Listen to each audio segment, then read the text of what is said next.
Hi and welcome back.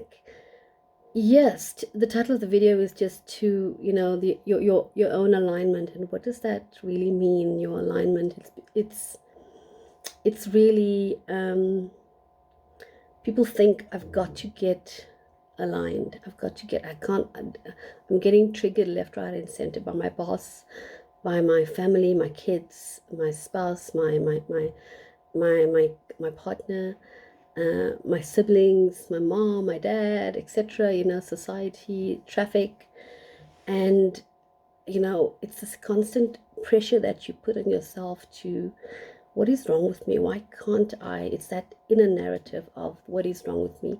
I need to get better. I need to, strive to be better. So drop that, drop that inner judgment, drop that harshness towards yourself. When you make an error, when you know you could have done better, just simply be aware that you can do better.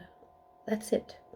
Just be aware that you can. Just the awareness is all that's needed, not the judgment, not the shame, not the self-dislike or self-hatred or the self-irritation that's then in turn projected onto others. If others irritate you, chances are you're probably irritated with yourself, when you delve a bit deeper. So, number one, let go of trashing yourself. That's really big.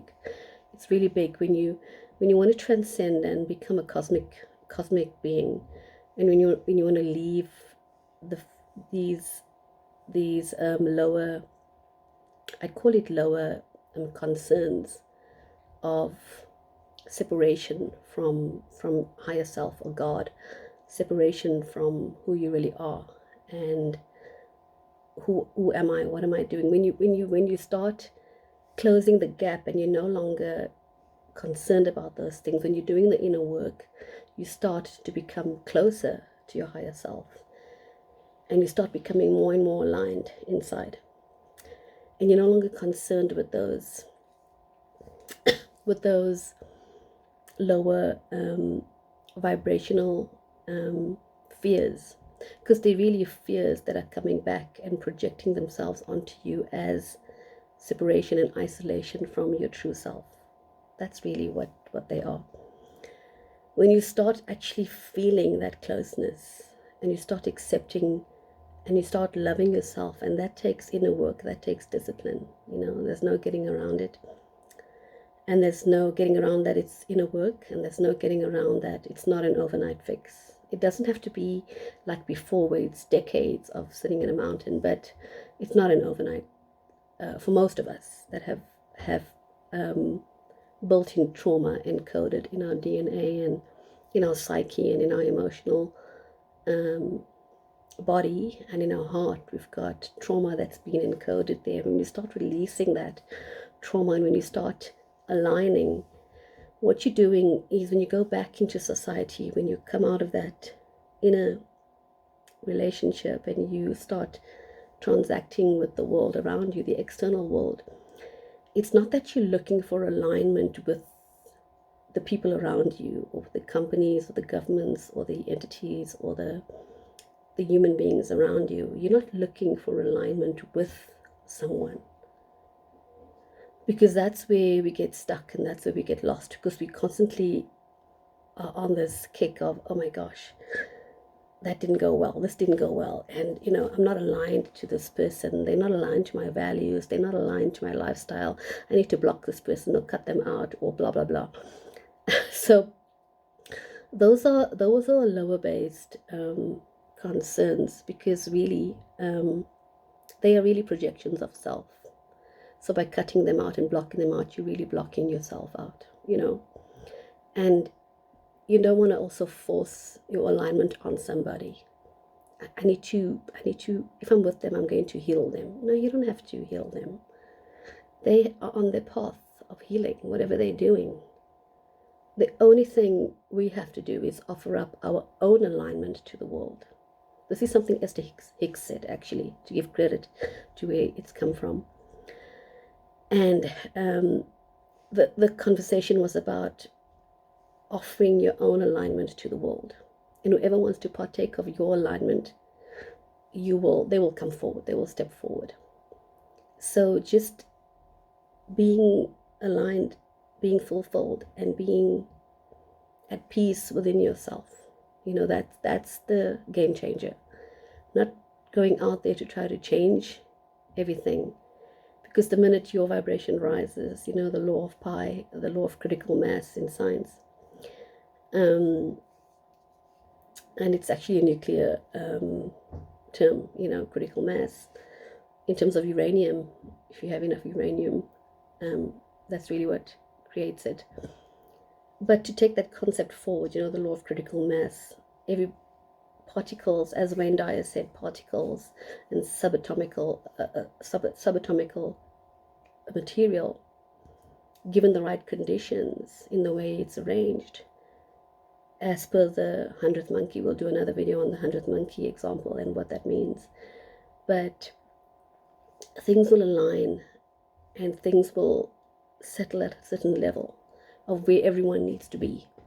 So everyone doesn't need to be where you are at. We do not need to concern ourselves with others. Others are on their journey.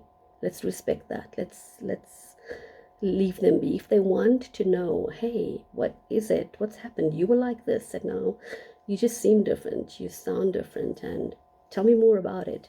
Then, upon invitation, you can share, But it's really addictive when you do inner work. It's very addictive. It's the most addictive thing you can ever do, and it's the most positive addiction you can ever have. Because you start shedding, and you start shedding the nonsense, you start shedding the fears, shedding false and limiting beliefs. But what's really happening while you're doing this work, this magic is happening in the background with you. And I always talk about it like mist. It's mist that comes over you. It's not like you're walking on a path and you look up and there's mist that's surrounding you. And that's what's happening. This thing starts occurring at a molecular level, at a chemical level, at a physical level, at a emotional level, at a spiritual level. Everything starts shifting and changing and rearranging, because now you're vibrating at a higher level. And what's happening is you become centered and more peaceful and more forgiving, firstly of yourself, always of yourself, and then others. I'm constantly in my head doing Ho'oponopono, the principle of, I'm sorry, please forgive me, thank you, I love you. I'm moving to better places. I'm getting divine intuitions where I'm dropping negative thoughts of other people. I'm forgiving myself and others, even if they don't forgive me.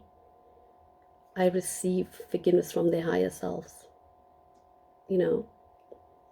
and I have this level of peace now that I've never had before.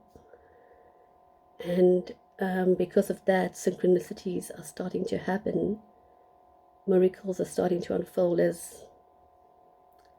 they're becoming normal, as a normal practice. And the peace, you can't buy this on a shelf. You cannot buy this on a shelf. You cannot go to someone. You cannot ask someone to do it for you. It's self-work.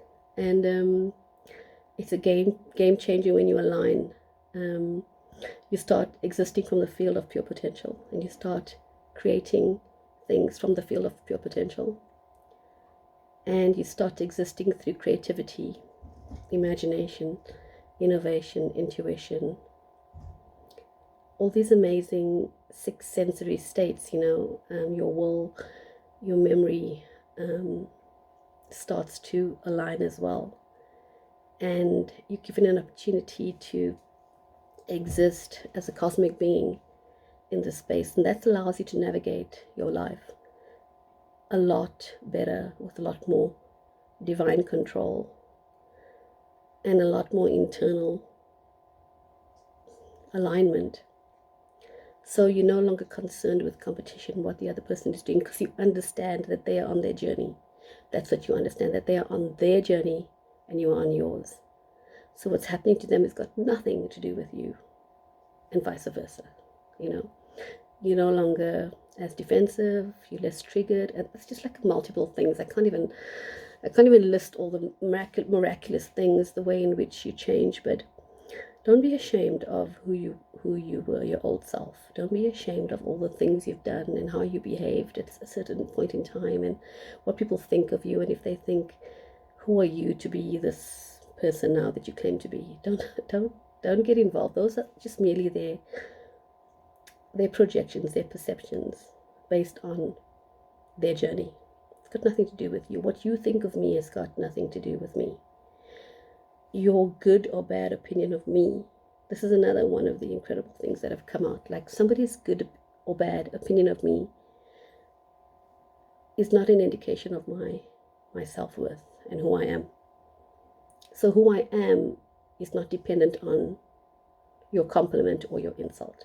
So I love a good compliment, for example, but like anybody else, oh, you're looking nice, oh, you've done a good job. I mean, I love hearing that. Who doesn't? But I'm no longer dependent on that.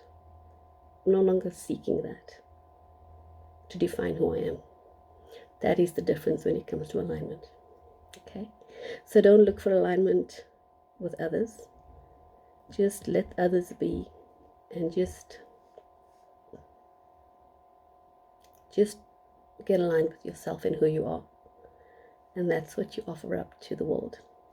Okay? Take care.